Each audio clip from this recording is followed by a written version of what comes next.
terms of the comparison of Tata Burlesque from SKC and Uncle Clifford from P-Valley, there's I guess a dispute between the sides as to whether gender fluidity versus a gay male character is a notable distinction or could be grouped together. Can you speak a little bit to that point? Well, sure. I would, I'm not in either category, but I imagine that if I were a gay man, I would consider gender fluidity different. And similarly, if I were a gender fluid individual, I would probably react to being characterized as a gay man.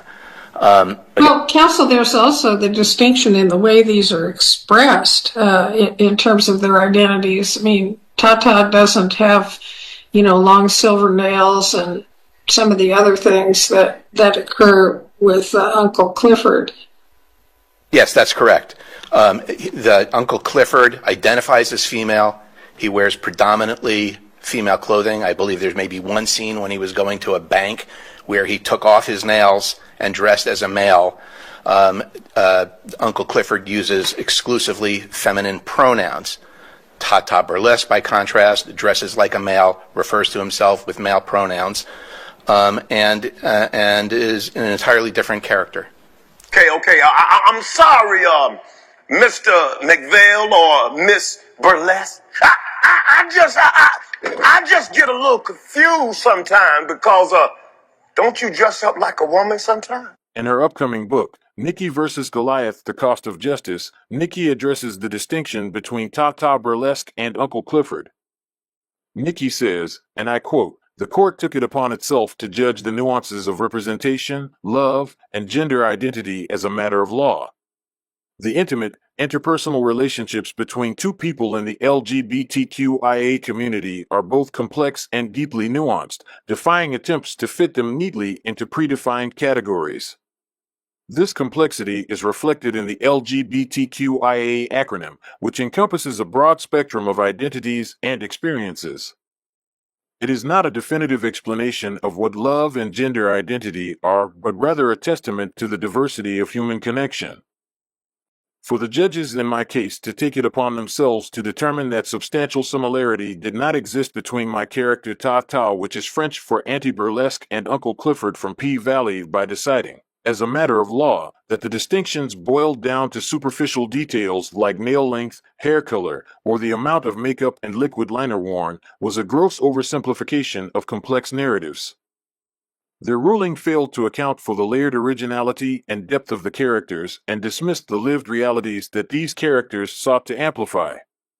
Have I answered your question, Judge Sanchez? You did. I mean, really what I'm thinking about is what level of specificity would we need to get to in this context, for example, because there aren't that many stories about an LGBTQ related owner of a cabaret or nightclub. And so we could slice it further down, and I take your point that there are these differences, but is that necessary for the sufficiently similar analysis? No, it is not necessary, Your Honor, because there are many other differences, including how each of those characters came to own the club, how those characters could potentially lose their club, how those characters interact with the dancers at the club, how that character interacts with the antagonist, and so forth. So there are so many differences in the expression of each of those characters and what they do and their role in the story that you don't really have to parse that piece of it out. Correct.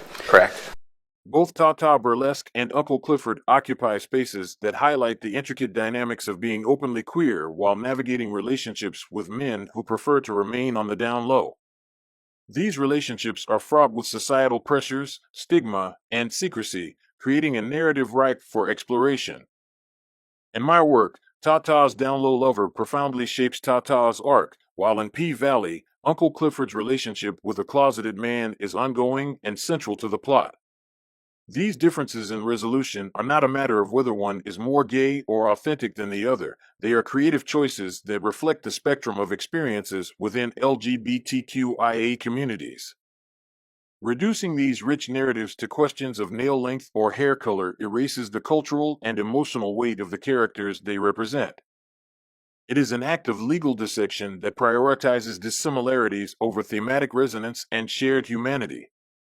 Worse, it establishes a precedent where courts armed with limited understanding and lacking professional expertise in gender studies or queer representation may feel empowered to decide what qualifies as gay enough. Tata Burlesque and Uncle Clifford are not simply archetypes of queer representation, they are embodiments of resilience and resistance against marginalization. Both characters navigate spaces where their identities are simultaneously celebrated and scrutinized. They act as protectors and nurturers within their communities while grappling with the complexities of their personal lives. By denying the depth and intricacy of these characters, the court failed me in the underserved communities my work sought to amplify. The fact that both men are black, gay, run an erotic club that caters to straight men, makes them both rare and substantially similar.